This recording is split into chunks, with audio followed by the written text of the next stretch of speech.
Hello friends. In my previous Norco Bigfoot video, the one where I test rode it, I had a couple of thoughts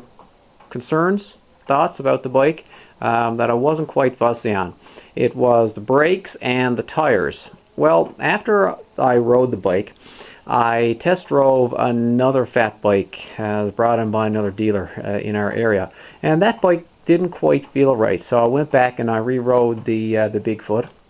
And at that point in time, they'd adjusted the brakes as well as let some air out of the tires, and it felt fine. So I'm now the owner of a Norco Bigfoot.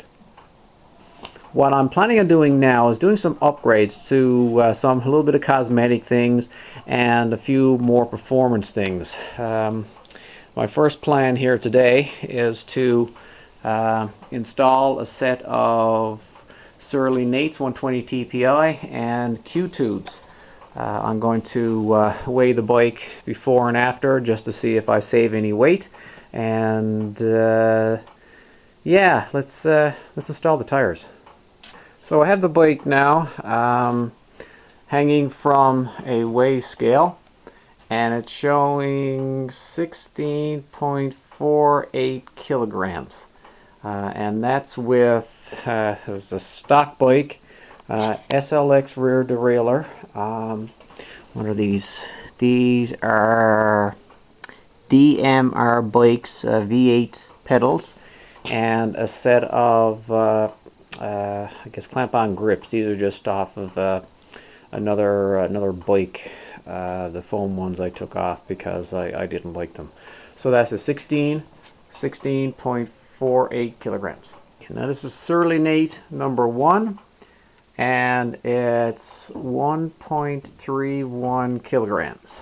Surly Nate number 2, again it's 1.31 kilograms.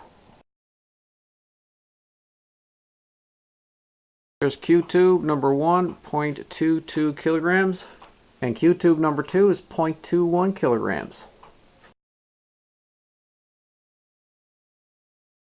Here I had the front tire put up on the weigh scale, and we're looking at 3.95 kilograms. And the final measurement here with 8 pounds of air, these 72 TPI V missions, they measure at about 103 millimeters wide. Let's mount up an 8.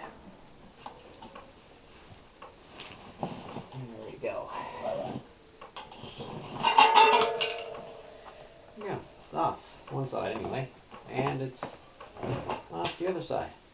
The tube inside. So if you want to see what a rim strip looks like, there's what a rim strip looks like. Hole there for the valve. Just runs right around. Interesting. If you've ever looked at Surly Nate 120 TPIs, I'm not sure about the smaller one, there's no rotational arrow.